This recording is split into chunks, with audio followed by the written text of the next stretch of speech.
Tottenham have lost half of their 20 Premier League games this season. A shocking stat for a supposed Big Six club that perfectly captures just how far they are from being serious title contenders. So if you wanted to argue that it was time for Ange Postecoglou's tenure to end, you could make a strong case. He has managed the club for 58 league games. Not a lot, but Jose Mourinho had 58 and Antonio Conte 56 before they were let go. Now in his fourth transfer window, Postecoglou should also be poised to improve on last season's 5th place finish. Instead, Spurs are miles off where they ought to be. A major issue, of course, is that Ange Ball is like a house of cards, where everything must align perfectly for it to succeed. And clearly, the challenges of a demanding fixture schedule and an injury crisis have severely hampered his stubborn yet admirable commitment to implementing his style of play. But while he and his players are not without fault, the problem at Spurs runs deeper than a manager lacking a plan B. Within the circle of blame, the recruitment team, and by extension the ownership, deserve the most scrutiny for why Spurs can't win anything. If the resentment among Spurs supporters towards Daniel Levy has been simmering for 5 years, it has now reached a boiling point, fueled by a sense that the team has played second fiddle to his off-field business ventures. Despite having invested in world-class infrastructure, such as their billion-pound stadium and Hotspur away training ground, these achievements feel empty when the club's on-pitch performances have declined for so long. Levy has no doubt done a commendable job of building a stable football club, both structurally and financially. Yet, the glaring absence of silverware since 2008 raises serious questions about the club's direction and whether fresh leadership is needed. While money has been invested in their squad, Spurs have also never truly made a mark in the transfer market, and their relatively small wage bill has restricted their ability to attract the best players. Levy explained his decision to fire Mauricio Pochettino and replace him with Jose Mourinho, citing the latter's status as one of the best managers in the world. However, this was an immediate red flag that highlighted his lack of a sporting background.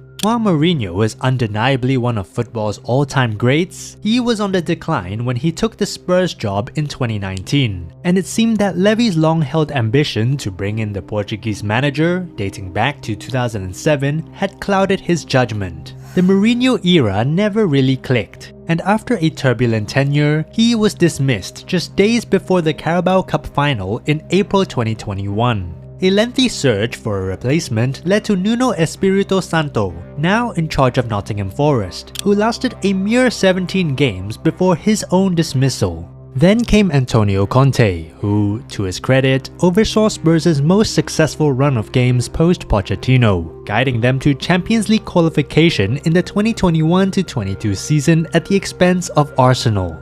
However, that work was quickly reversed by a poor 2022-23 campaign and his infamous rant that essentially belittled the club and its players. Levy believed he had accomplished something significant by building a competitive team under Pochettino and then fast-tracking their way to tangible success by hiring serial winners like Mourinho and Conte. But that's just not how football works. And in 2023, he acknowledged his mistake in hiring the high-profile duo, insinuating that while they wanted win-now transfer strategies, the club was more focused on long-term planning. The reality is that the ideal strategy lies somewhere in between. Spurs may not have the financial resources to attract today's superstars, but they also can't afford to neglect building a strong squad for the present. By the way, if you're enjoying the video so far, subscribe so that you don't miss out on our future videos.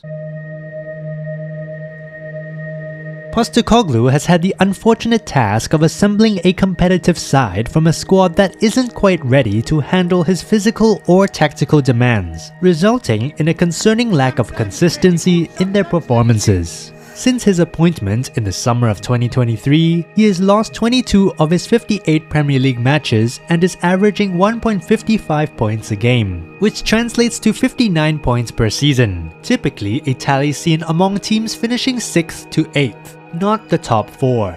While the manager should be held accountable for tactical decisions, such as addressing the troubling rate of chances conceded for starters, he has been constrained by a lack of squad depth and quality due to the club's recruitment strategy, overseen by Chief Football Officer Scott Munn and Sporting Director Johan Lang. Tottenham have spent a fair bit on transfers in recent years, which fans would expect given the club's financial turnover and rising ticket prices. The real issue, however, is the quality of players they attract relative to the wages they offer.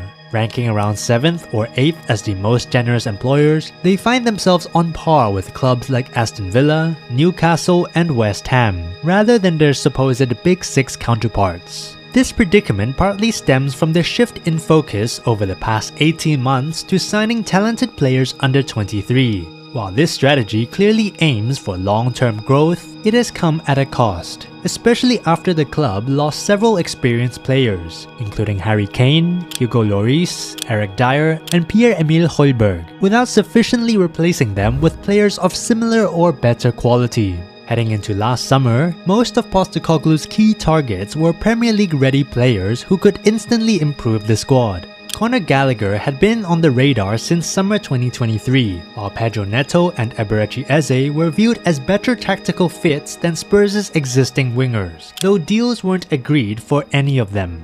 Tottenham also needed a couple of homegrown players to meet the Premier League squad registration requirements, but the free agents, Tosin Adarabioyo and Lloyd Kelly, ultimately joined Chelsea and Newcastle respectively. Now, the club is facing the consequences of last summer's mistakes, particularly the decision to spend a club record £65 million on just one senior player, Dominic Solanke, and allocating more than half of their budget to 3 teenagers. The over-reliance on these youngsters, who sometimes play out of position due to injuries to more experienced teammates, places undue pressure on them to perform.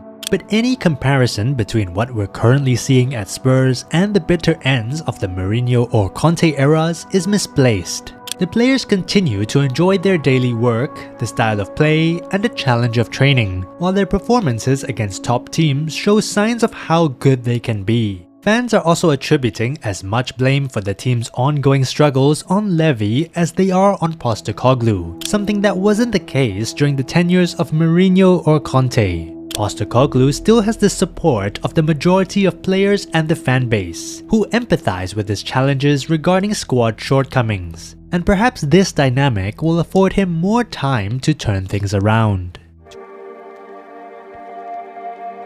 Daniel Levy has appointed 12 permanent managers and 6 caretaker managers over 23 years, averaging more than one every 2 seasons. However, this time around, he cannot afford for Postecoglou to be deemed a failure at risk of jeopardizing his own tenure if yet another plan goes awry. After all, if Spurs were to abandon this experiment less than 18 months into Postecoglou's reign, what message would it send? That they regretted their decision to start over under a progressive manager? That they lacked resilience in the face of turbulence? Or that they suddenly preferred immediate results over a long-term project? It would leave them with no identity and no strategy.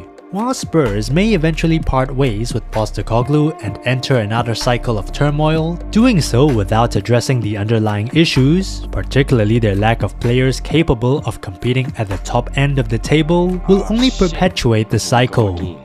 This all ties back to Pochettino's prior warning about the club's need for a painful rebuild. Successful projects take time to bear fruit, and without that commitment, Spurs risk remaining trapped in a never-ending loop of disappointment. If you enjoyed this video, hit that like button and subscribe to the channel for more football news, stories, and insights. Also, don't forget to hit notifications so you never miss a beat. And with that, we'll see you in the next video.